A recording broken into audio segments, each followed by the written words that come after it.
The earth shook. So say the scriptures of the moment that Jesus died and of the morning that he rose. When from a cross he said, "It is finished," and gave up his spirit. When the stone that sealed a temporary tomb was rolled back. The ground beneath trembled violently as graves broke open. The earth itself testified to the fact that something seismic, something momentous and groundbreaking and revolutionary had just happened. This was the epicenter of a new reality. And the world would never be the same. These events are the bedrock of what we as a faith community believe. That Jesus died. That Jesus was buried. That Jesus came alive again to save us. The quakes that accompany these things are a compelling picture of their impact. And we feel the magnitude of it even today. We might say that we are living in the aftershocks. A statement that is found in the book of Hebrews sums it up so well. Hebrews chapter 12, verse 26. At that time, his voice shook the earth, referring to the delivery of the Ten Commandments, the delivery of the Old Covenant. But now he, that is God, has promised, once more I will shake not only the earth, but also the heavens. The words once more indicate the removing of what can be shaken, that is created things, so that what cannot be shaken may remain. What's shaken? What's shaken? Who knew that that was such a profound question?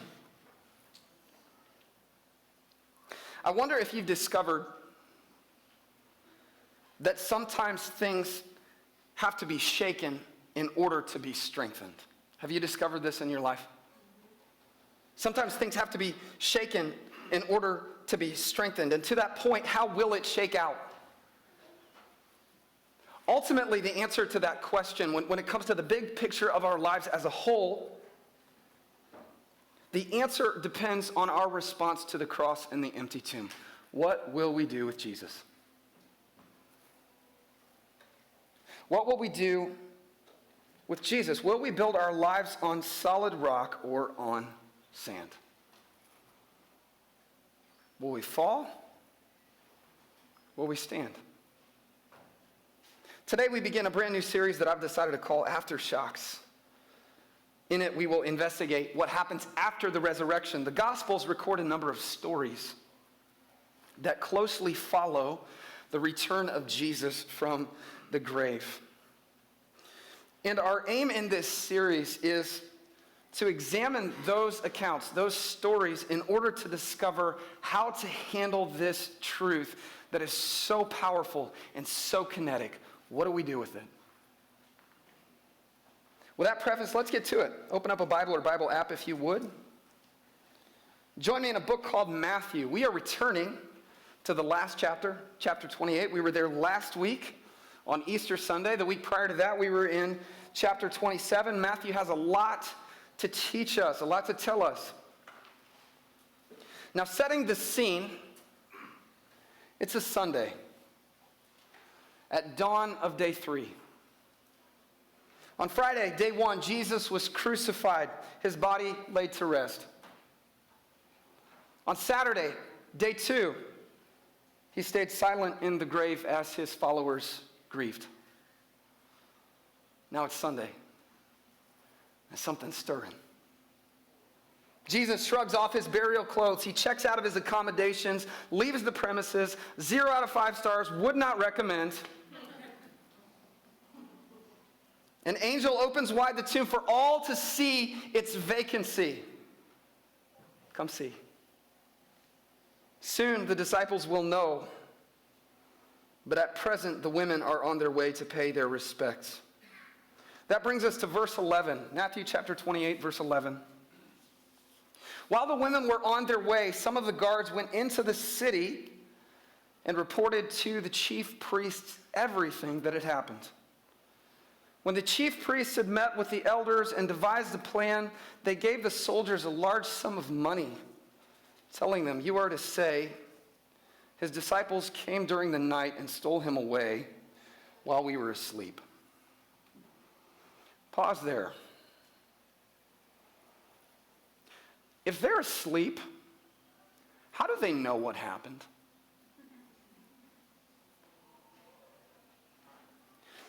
Here's the thing, church. Truth stands up to questions. This doesn't. This doesn't. If you want to know the truth, ask, seek, knock. That's what Jesus tells us.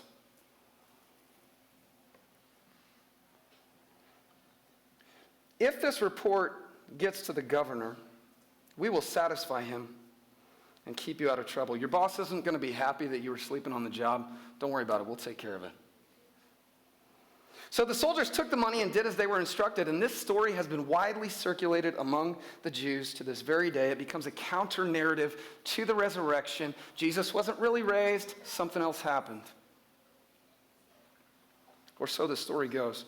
In our time together, I want to pose a question for our consideration. Here it is. What's it worth? What's it worth? Would you all help me preach this today? Turn to somebody and ask them that. What's it worth? What's it worth? What's it worth to you? What's it worth to me? What is it worth? What do we do when truth is troublesome? What do we do when truth is problematic?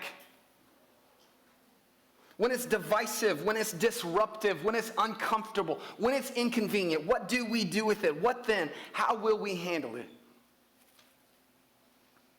Herein we find what amounts to two non-examples, what not to do. I want to unpack those and then land with a pattern that we should follow. We'll start with the religious leaders, these chief priests and elders of the Jewish faith community. Their hatred, their hostility of Jesus is no secret. They don't like the guy, never got along with the guy, suspicious of him from the beginning, did everything in their power to derail him, to discredit him, to be rid of him. This is the same group that conspired to have him crucified and succeeded in that. Now, it would be one thing if they operated out of ignorance. If they just didn't know any better. But by all accounts, by all indications, it seems that they know the truth full well. We read that the soldiers who stood guard at the tomb tell them everything that happened. All of the details. They don't leave anything out. How a man who was indisputably dead. These are Roman soldiers. They know what dead looks like when they see it. A man who was indisputably dead, who still bore the scars of crucifixion, holes in his hands, a spear-pierced side, how that man got up and left the tomb. They tell of how an angel blindingly bright descends from the sky, steps to the stone that covers the entrance to said tomb, and pushes it aside. He didn't even ask permission first. No pardon, no excuse me, how rude. And then he sat down as if he intended to stay. Now consider the source. Consider the source of this account. These are hard men. They are soldiers of an empire that rules, that conquers by violence. Presumably, they are no strangers. They are well acquainted with steel and blood and bone. They do not spook easily, yet here they are shaken. Shaken by whatever they saw happen at the tomb. Somehow they failed at what was supposed to be an easy assignment, guarding a dead body. Well, he's not going anywhere. So they thought. And here they are speaking of supernatural things, of an angel, of a dead man come back to life. This is not a story that they would invent. Given their testimony, there is no reason for the religious leaders to suspect that they are lying. There's no question about this. They don't have any reason to believe this is a hoax. Quite the opposite. There is compelling evidence indicating that a resurrection has just happened. That Jesus did exactly what he said he would. Give me 3 days. I'll be back.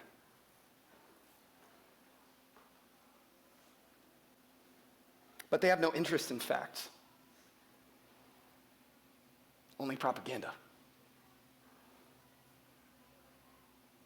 They conspire a cover-up. The same language, by the way, is used elsewhere in their planning and their plotting against Jesus. This is not a new thing for them. We have to get ahead of this. We have to contain this. We have to spin this. Not that anything like that would ever happen in our world today, right?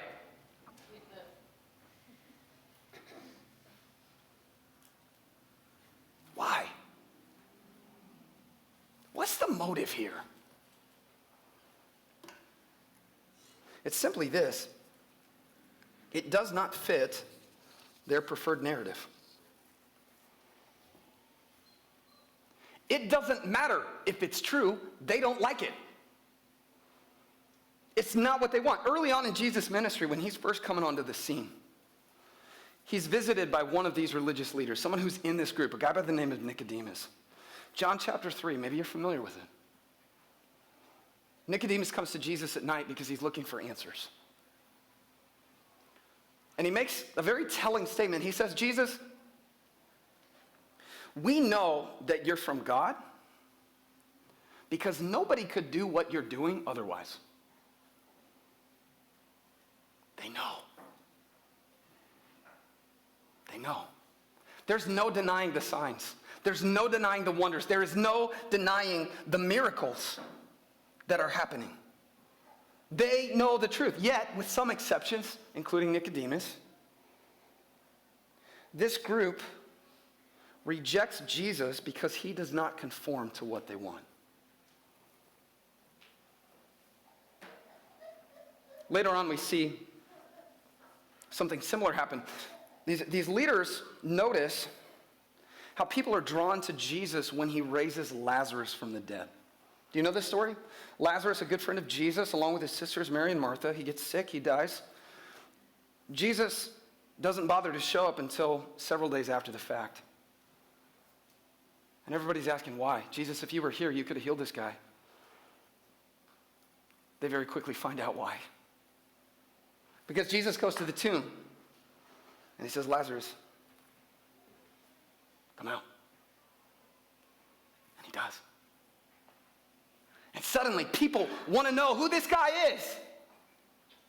The religious leaders take note of it. They take note of this. So what did they do? They start plotting how to murder Lazarus. He's evidence. Never mind the miracle. Jesus is becoming too popular. We're losing our platform. We're losing our power. Jesus is gaining, and that's a problem. We have to stop this right now by whatever means necessary. And that is a man that Jesus raised from the dead. What happens when people find out that Jesus himself is raised from the dead once he's been crucified? This can't get out.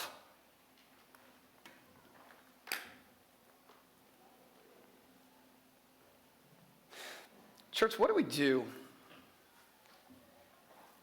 What do we do when God moves in ways that don't fit in our boxes?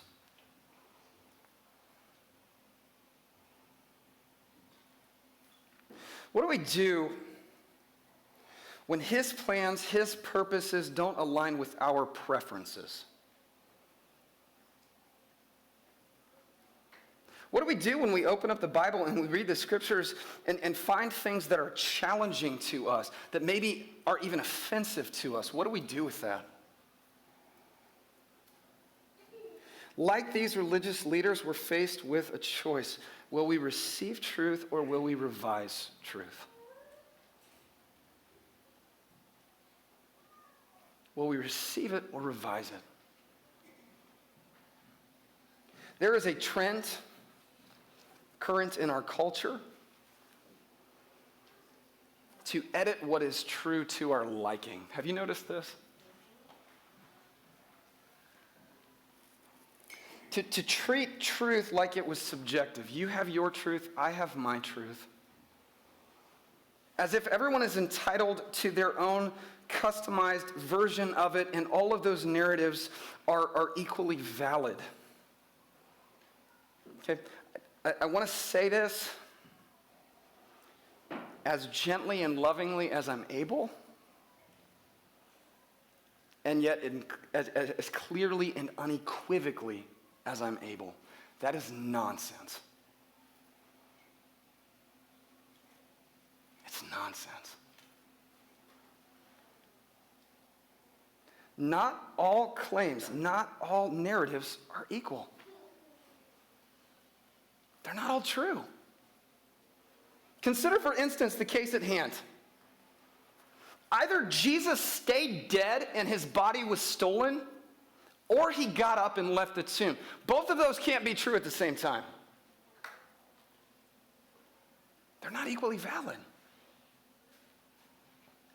Church, we don't get to tailor truth to our tastes. Truth is not ours to change, it changes us. That's how it works. What did Jesus say? You'll know the truth, and the truth will set you free. But in order for that to happen, we have to receive it. We have to accept it willingly, without modification, for what it is, and allow it to do its work in our lives. Are we receiving or are we revising?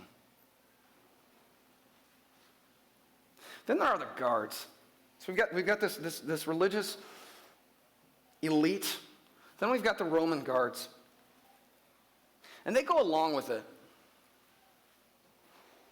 Right? The religious leaders, they offer them hush money to alter their account of what happened. Now, I would just point out, this seems to be their go-to solution for everything. We don't know how to fix it. Throw some money at it. Again, that never happens today. They did this with Judas, right? They offer him bribe money in order to betray Jesus so they can kill Jesus. Now Jesus is alive again. That didn't work. What do we do now? We'll throw more money at it. We'll bribe the guards to change their story. Sorry, darling. I'm just excited. Just excited.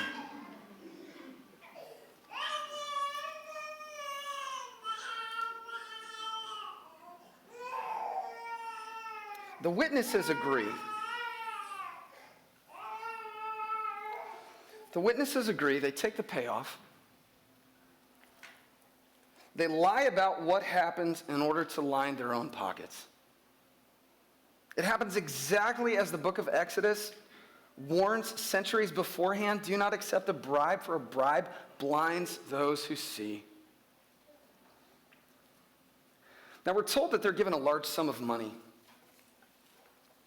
And I think it's worth noting that the Greek word here that specifies amount, a large sum, it can indicate a quantity that is sufficient or adequate.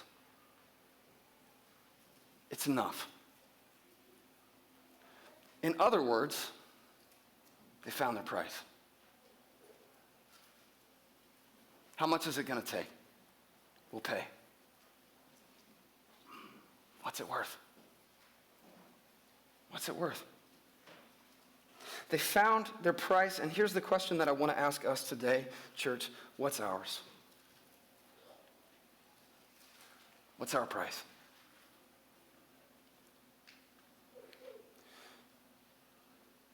Of what value is truth to us? Church, the world, the enemy of our souls, continues to employ the same strategy. It continues to make the same offer to us who would testify to the truth of Jesus. Tone it down. Alter the facts. Change the story. Change the narrative so it's more palatable, more acceptable. As the guards did, we've got to choose. Will we speak truth or suppress truth? Will we herald it or will we hinder it? Now, I want to clarify on this. It's not just an issue of what we say. That's important. What we say is very important. But this is also an issue of what we don't say. It's an issue of what we do and what we don't do. The book of Romans is clear that we can suppress truth by our actions, by how we live. And by our actions, we can speak truth. Church, are we representing Jesus accurately, showing the world who he is, what he's like, by how we live? To say this differently, how's our witness? Are we holding fast to truth or accepting, tolerating, compromising in ways that we should not? There's a guy by the name of the Apostle Paul. He writes to churches in a letter to the Thessalonian church. He says this: hold on to what is good. Reject every kind of evil. Hold on to what's good. Hold fast to this. Cling to this. Grasp this. Do not let it go for anything. And at the same time, reject evil. Now that word translated as reject is not solely about what you release, it's also about what you receive. The sense of it is possessing one thing because you let go of something else. So there's room in our lives for right because we reject what is wrong. There's room in our lives for what is real because we reject half-truths and false narratives and lies and compromise. There's room for good news that holds the power to transform because we reject all offers of selling out.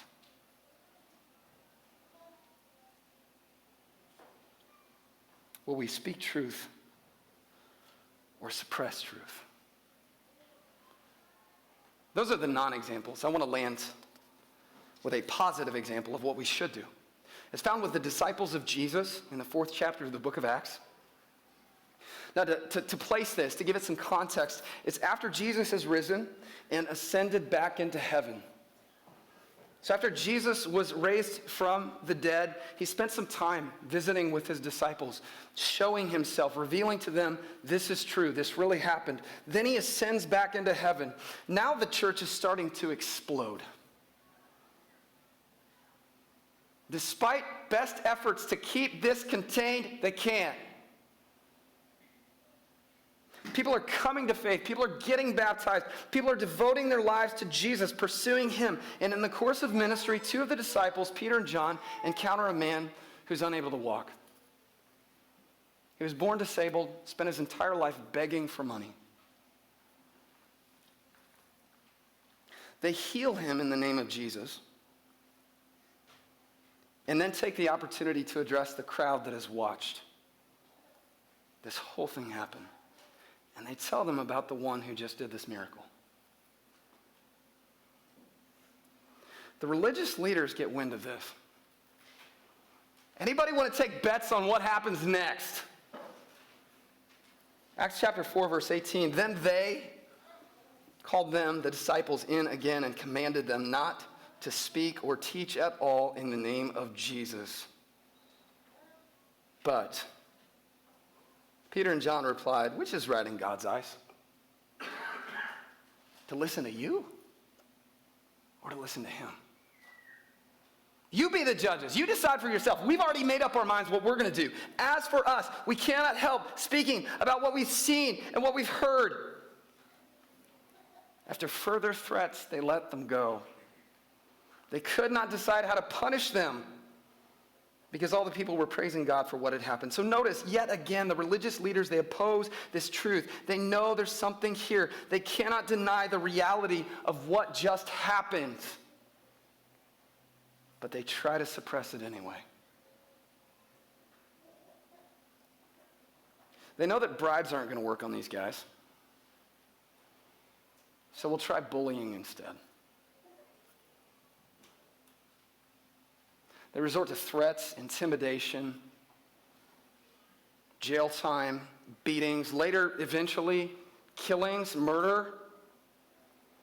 But the disciples will not shut up for anything. Why would they?